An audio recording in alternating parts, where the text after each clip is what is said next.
There was a time where the absence of a laugh became the issue. Not a chuckle, not a ha, just silence. Where is it, and why did it suddenly come back?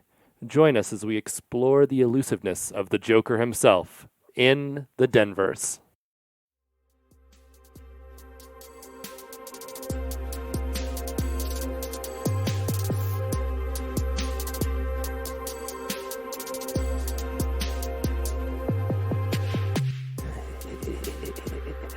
I dig it.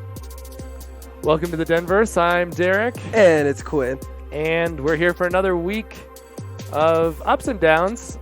A little more up than down. It's been rocky in the mountains, but some interesting views along the way for sure. We're recording this on Wednesday evening, and a cold front just blew through around lunchtime. It's supposed to leave quickly, but it's added a weird vibe to an already weird week with the time change. Yeah, it feels super cozy for a Wednesday late afternoon. So we're going to try something new this week, and we're going to try to give you an entire recap of the week in the Denverse in 7 minutes in honor of the Duke himself. Hey. When did he get that name, just by the way? I think it was early on, but just the alliteration, the Duke of Denver. He was just like such a much bigger deal in early Denver than I think we can imagine now. Oh, well, totally. In, like, new gentrified Denver, I always joke, like, I don't know when all of a sudden we got cool. Our only culture used to be John Elway. But that Broncos team never felt royal to me, like, stately. Like, Peyton Manning, the sheriff, that makes more sense. But, yeah, shout out to John Elway and our 7-minute recap. So we start Wednesday night when we last recorded. The Washington Nationals beat the Houston Astros to win their first World Series. Gerardo Parra won a World Series. He didn't do that much in the World Series, except he added Baby Shark as his walk-up, which became an anthem for this Nationals team. Well, shout out. He's just like the funny guy in the dugout, which I think you definitely need. And that was like a fun Washington team, especially with all the controversy that Houston went through. So happy that the good guys won. I've never disliked a team as much as I did Houston just for like one thing that they did, and the one thing that they did being that they were celebrating the player that had committed domestic violence before they traded for him. Yeah, that was a weird one. That was a real weird one. But way to like take all the goodwill of like a couple years and then just throw it all the way for a weird GM and a domestic abusing pitcher. The other weird thing about this was the DC Nationals players went as crazy as the Capitals players did when they won the Stanley Cup. There were crazy parties in the locker room. Ovechkin jumped on some other player who had his shirt off in the locker room. Clearly, if DC players behaved like politicians and politicians behaved like DC players, we would have no politicians left, even in as bad as politics are today. And also, very pointless thing that I just realized. 3 out of the 4 DC teams have the same colors. And actually the Wizards kind of suck. But I think the Redskins should change their name and wear red, white, and blue colors, and maybe they'll have better fortunes like the Capitals and Nationals. I like Washington red, white, and blue. If we had to say that every time, that'd be something. The red, white, and blue. The old glories. Halloween was scary for the Nuggets. Lost to the Pelicans, 122-107. Malone blew up. Really, the team just looked awful. Yeah. I think as a young team who knows that they're good, they had you can still get punched in the mouth type game. But it was just like so lethargic, especially with Zion out. This was a nationally televised game that normally wouldn't be. And the Nuggets, really stunk it up for actually, I don't know anyone on Halloween night who was watching basketball anyway, so maybe they got to fail in relative anonymity. But, yeah, that was a 2-game skid that they had with the Dallas game that we went to go watch, which I thought they could lose. Definitely didn't even think about them getting whooped by the Pelicans, but sure did. On Friday, Joe Flacco headed to the IR, likely ending his Denver Broncos career. So thanks for your service, Joe Flacco. We hardly knew thee. Taylor Hall, the New Jersey Devil, was in an interview where he said he was tired of being booed by his own fans, which opened the door up for the Avalanche to maybe trade for him. He won the MVP over McKinnon 2 years ago. And that would be great because the Avs went on to lose that night to the Stars at home and then the next night to the Coyotes 3-0. It gets worse for the Avs. We'll get to that. On Saturday, the Nuggets beat the Magic 91-87. Murray and Jokic finally came to life. Yeah, they both looked good at the same time. Jokic hit a crazy last second in the shot clock shot over the other Nikola on the floor, which is good to see our boys get some highlight plays. The Buffs lost to UCLA 31-14. They were down early and often. It might be the end of the Montez era. He's got 3 more games. They're still probably going to play him, but maybe they shouldn't.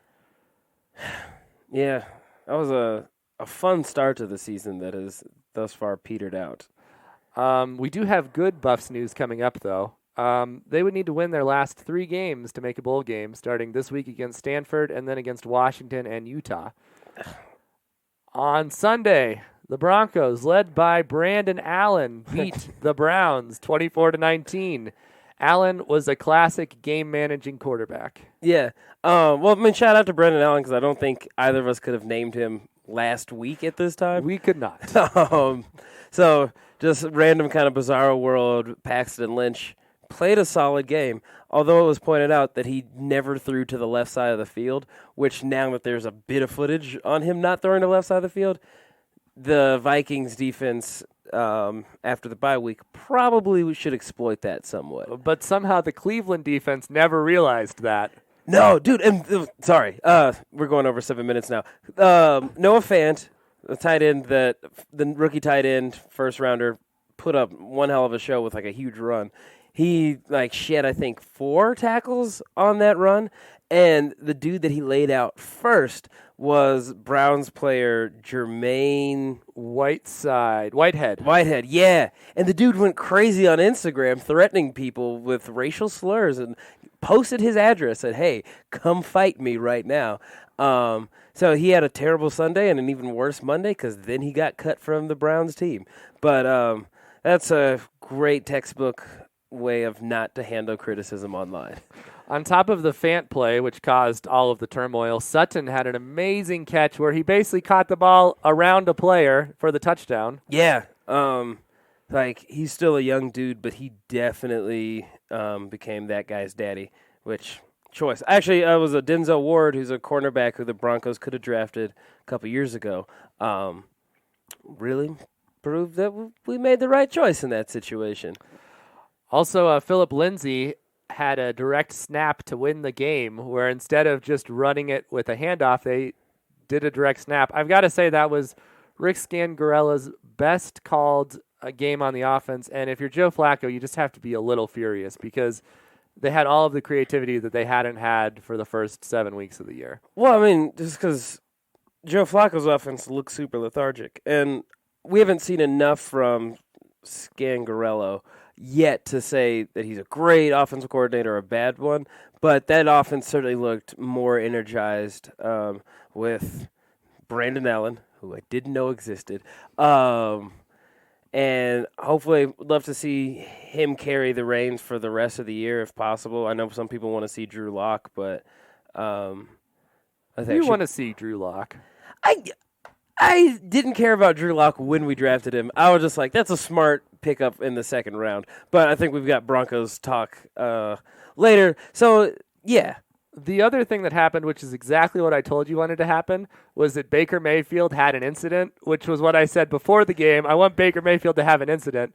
And he had 4 incidences, including 3 different kinds of facial hair, and including a mustache that he wore with a trench coat to his post-game press conference. It wasn't a blow-up, but he had a 24-hour meme where it was just like a picture of him in a trench coat before the season looking dapper, and then it looked like that he got kicked out of a Burger King bathroom during the post-game conference. Yeah. Sorry, dude. It's nice that Denver was able to cause some turmoil for someone else for a change. On Monday night, a cat ran onto the field during Monday Night Football. Exciting, yes. Yeah. Turned the luck, and Dallas somehow won because of it. Cam Newton was put on IR, maybe done with the Carolina Panthers, which will lead to speculation that he will be a Bronco at some point. Yeah, I wouldn't hate that, but yeah, Carolina can save $19 million by letting him go this year. I don't think the Broncos are going to be good for a while on quarterback, so why not? He's 31, which is the That's one crazy. thing I know. And so, he's on the back end of his career now. Can he still run? That's the only question the Broncos need to answer before they make that move. Yeah. Also, on Monday night, the Colorado Buffaloes football team got the top recruit in the country from last year's draft class to come to Boulder. Defensive end Antonio Alfano was on Alabama, left the team, and had a relationship with Mel Tucker when he tried to recruit him at Georgia. He will be a Buffalo either next year or the year after if Nick Saban does not sign his waiver to play next year. That seems exciting because I don't think the Buffs have had a 5-star recruit since that running back. Yeah, whose name I had this conversation with my dad. He texted it to me. Hold on, let me find out. I want to say D. Stewart. You think that, but that guy actually played. Oh. His name was Daryl Scott. Daryl Scott. I was close. You were close. Yeah, I mean, that's exciting, but then you have to wonder why a 5-star recruit who was with Alabama is no longer a 5-star recruit with Alabama. He also apparently has family in Gypsum, Colorado, so that may have something to do with it. That is strange. If you're a listener from Gypsum, please give us a call and tell us where the hell that is. And then we come to Tuesday night. The Nuggets came alive and beat the Miami Heat decisively. Oh, the first full game that the Nuggets have played this season, a quality blowout. That, of course, the Monkeys' paw curled a little bit, and Gary Harris left with an ankle injury, and stupid-ass former Blazer Myers Leonard laid a heavy blow to Paul Millsap, who then hit the chin of Justice Winslow, and he got his head cracked open. It was incredible. So many stitches. But like a boss, like the dad that he is, he shot his free throws, made them both before he had to exit the game with blood pouring out of his head. Blood pouring out of their head was the only way to describe the Avs loss last night. They gave up a goal within 20 seconds, challenged the goal, lost the challenge, got a 2-minute penalty. Then later in the game, still down because they only scored 1 goal in this game. They lost 3-1. The 3-1 goal, they challenged again for a broken stick, which it turned out was not challengeable.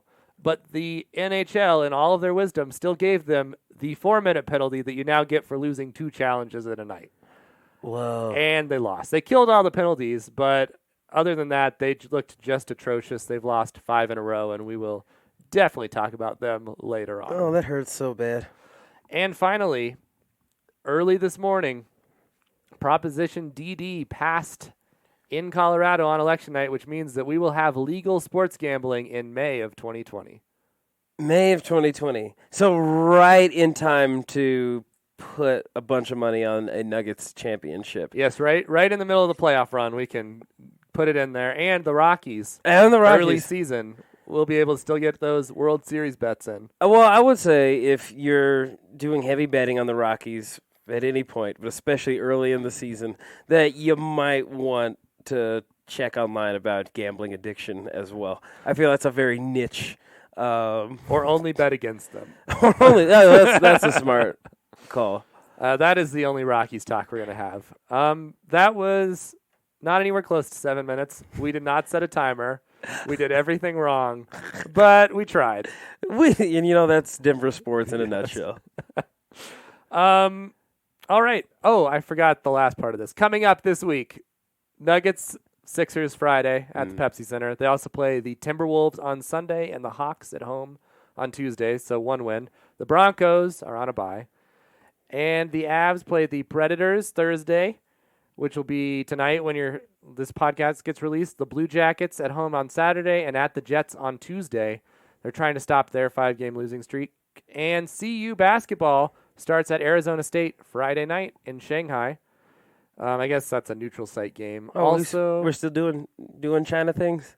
Still doing that. They beat some Shanghai team who only could list 3 of their players because they changed their whole roster right before the game by close to 70 points. Oh, wow. Yeah, so What is it, a college, or is it just like... nobody really knows. They were just some guys that showed up at the gym.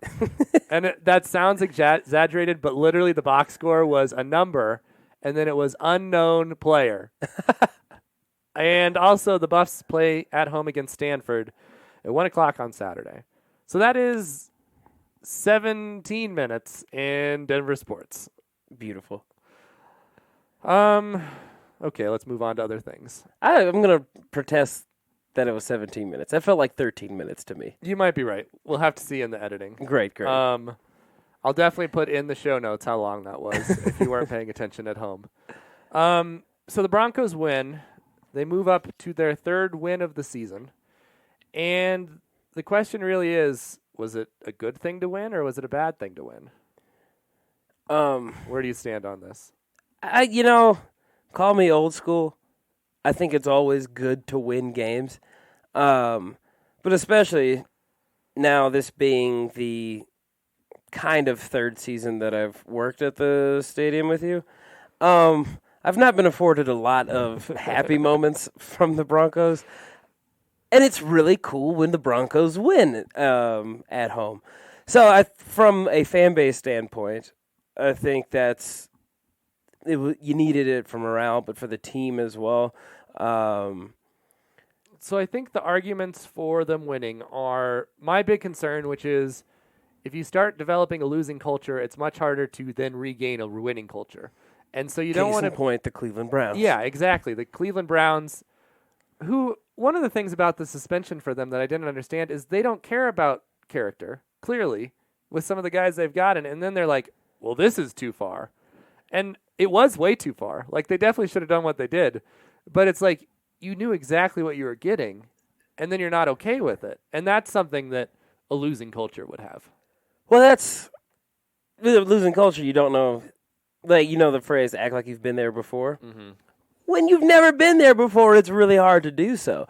And that's where, like, you wouldn't have a dude blow up throwing out slurs and very directly threatening people on social media if they go home with a W.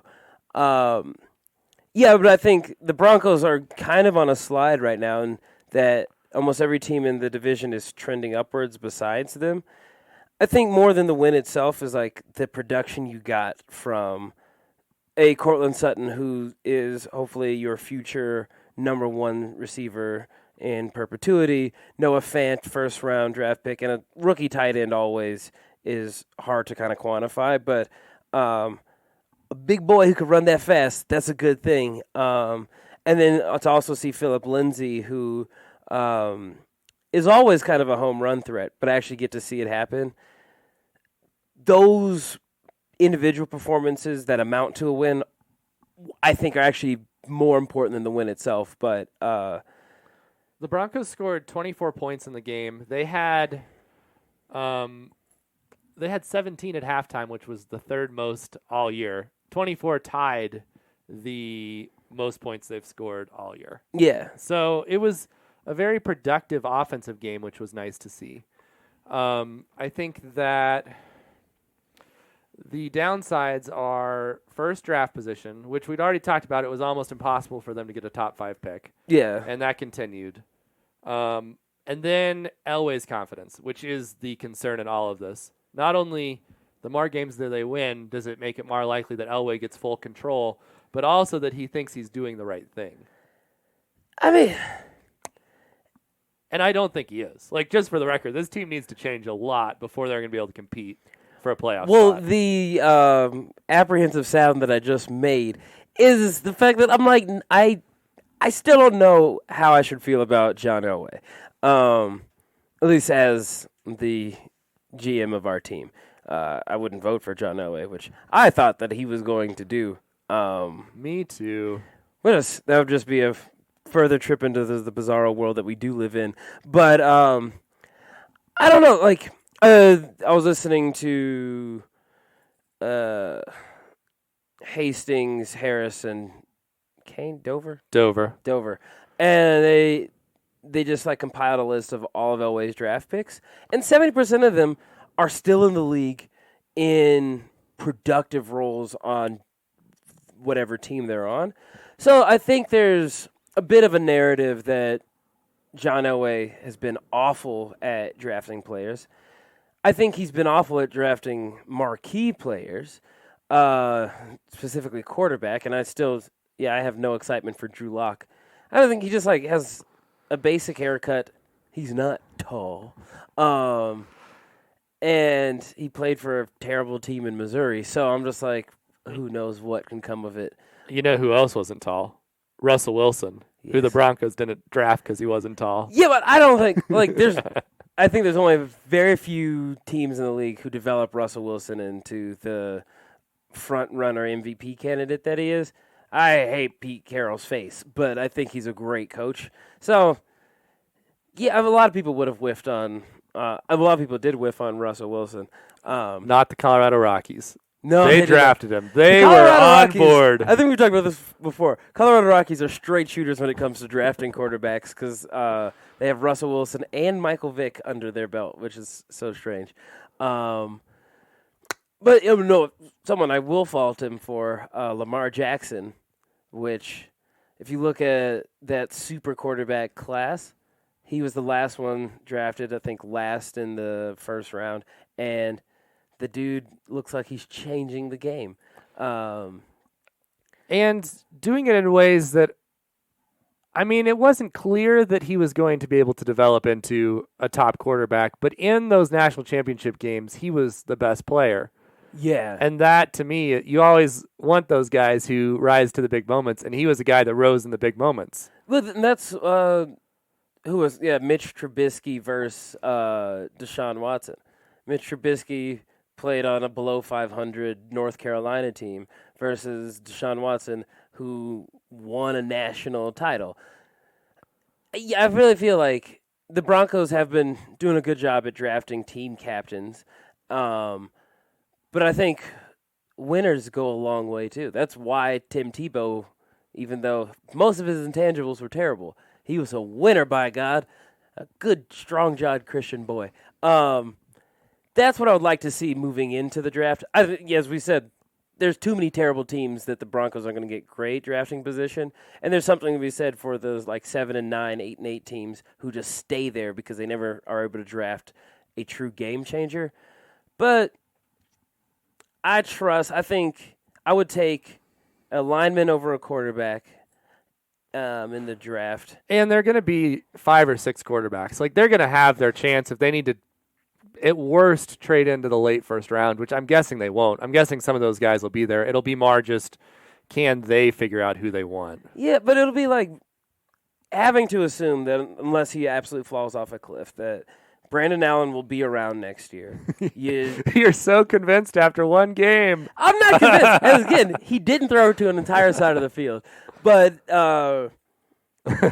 it goes a long way. I think he had like a quarterback rating of like 130 or something.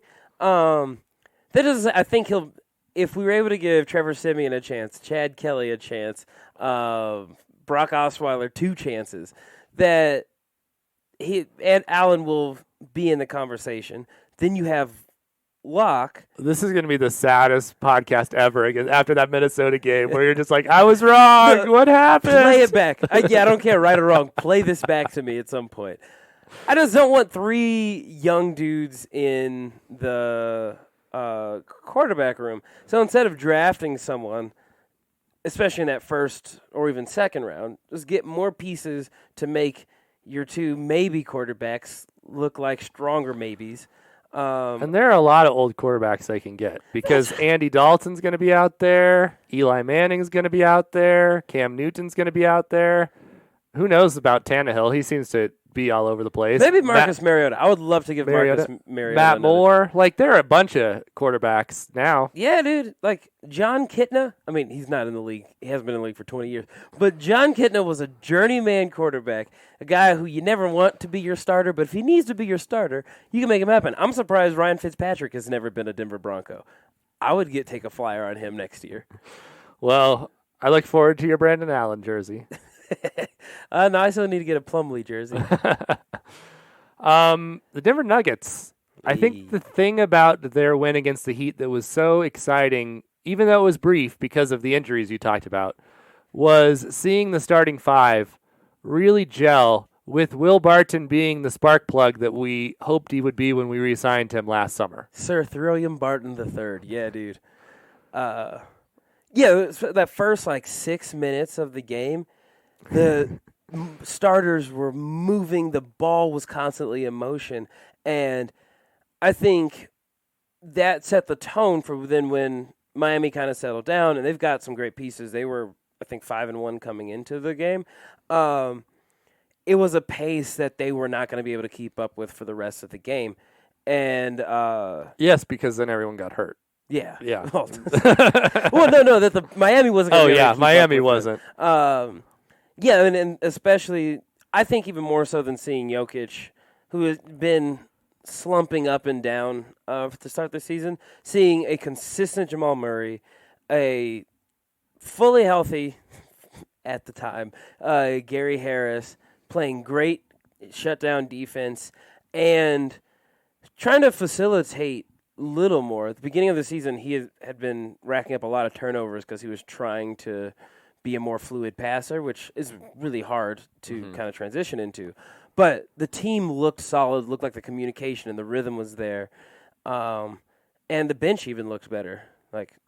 I am closer to getting a Mason Plumlee jersey. He has been a solid backup center. If he would have played half as well in the playoffs last year, they would have made the Western Conference Finals. Oh, bro, tell me about it. I mean, the same for Will Barton, who... Yeah, and Beasley and Morris and... all of them, yeah.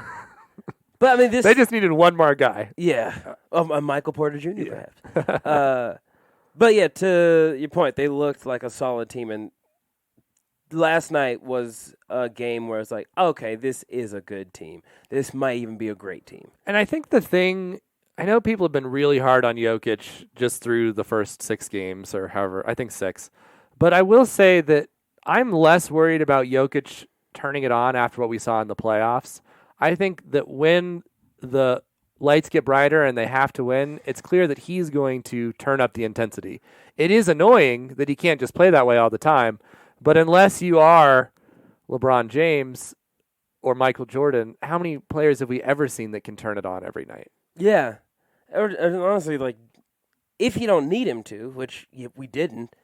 Oh, he got in foul trouble very quickly. I think he racked up 3 fouls in the first quarter. So he never was able to get in rhythm for one. But he's such a special player in that he's your center who is also your main ball handler and facilitator. And he's just a supremely weird dude. And I will take all that weirdness given the talent, the known quantity that he is. Let him sulk, let him just be chunky and uninterested at some points in the season. Because, yeah, we do know that he can turn it on. I think because he has a power to never give a shit. And so then he can very easily turn that on, even if the stakes are higher. So what we're saying here is leave the MVP to Harden and Westbrook and Giannis, and we'll leave the championships to Joker and company. I don't even know who is. I think LeBron is right now in the first 2 weeks the front runner MVP, and we could be the Rockets, who have not looked great at all. Someone said they are the worst defensive team ever. I really think that the other thing that people underestimated about the Rockets was when it was Durant's team and the Thunder, it was easier to have Harden and Westbrook because you knew who was in charge. Yeah. And it's much harder to say who's in charge with Westbrook and Harden. Same with the Nuggets. We know who's in charge when he wants to be. It's Jokic. It's harder when we don't know who's in charge. Well, yeah. I mean, it's the opposite problem where you have too many dudes who want to be that dude. And then with the Nuggets, sometimes just no one wants to be that dude. And then randomly Juancho will come off the bench. And then that night, he is that dude. Dude by committee is going to be more difficult. But in Jokic, we trust. And, I mean, the dude, I think we said last time, he played 20 more games than he normally would given the playoffs and the World Cup. I ain't tripping over him yet. I think it's more important to look at a Jamal Murray who has been consistent early in the season, which every other year so far, he's had a terrible start to his season. So letting him play within himself, but he's like has higher assist averages, which I care about more than even points or turnovers. It's like, can he be a point guard in the league? And I think so far he's shown that, yeah, he belongs there.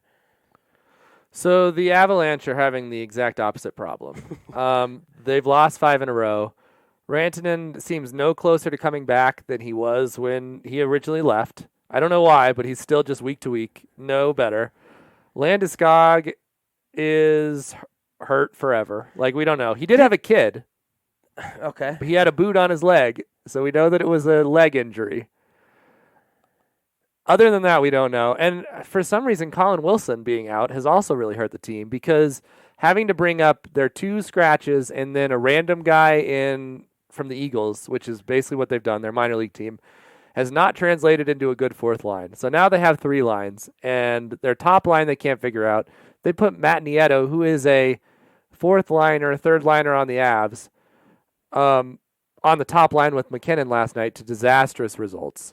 Ugh. Everyone else just doesn't seem to know what they're doing. The defense has been bad. Zadorov just continues to hurt them. None of the other defensive pairings are doing well. Last night, Girard was responsible for the first goal because he wouldn't get rid of the puck. Makar has sort of not been a factor the last few games. It's just everything, and you're not having... The goalies have been fine. They're just not stealing games for you, which is the one thing that Avs teams of the past have had, is the goalie that stole the game. Grubauer stole a couple in those first games when they were winning, but in these 5 games, he hasn't been able to steal a game for them. Jeez. So, short of trading for Taylor Hall, which I am willing to do for almost anything, I would say if you can guarantee he's a free agent at the end of this year, which is why he's up for maybe being traded.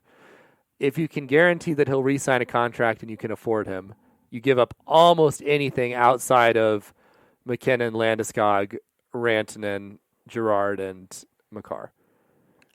That's a lot. You just named a lot of people, though. Well, but 5 guys out of everybody and their prospects, I'm saying, would be on the table, and draft picks. Is New Jersey in a situation where, like, would they want draft picks, or are they in a more win-now situation? No, so they were the ones that got the number 2 pick last year, so they're not very good. Right. But short of that, which I don't actually think is going to happen, it's just, like, very desperate thinking. There's probably a lot of dudes sitting in similar podcast setups who are fans of other teams who are like, there's like Predators fans like, let's get Taylor Hall. Yeah, I mean, anyone would take Taylor Hall, except the Edmonton Oilers who traded him for no reason. Oh, really? Yeah. Oh, there's another mark against Edmonton. Yeah, we were talking before the podcast. Someone said that Edmonton was the best city in the Rocky Mountains, which anyone that follows hockey at all knows that's not true because everyone thinks Edmonton is terrible. Boo, Edmonton. Second worst to Winnipeg in the National Hockey League as far as places. Oh, yeah. Boom, boom. Shots fired, Edmonton. Clap back if you got it. I mean, one thing that I saw AJ Halfley with DNVR say, which I agree with, is Bednar has not been good, the coach of the Avs, at stopping streaks like this. There have been streaks on every one of his teams where they've just lost a bunch of games in a row. It seems to be his biggest weakness as a coach is how do you stop the bleeding? And they need some sort of stopper.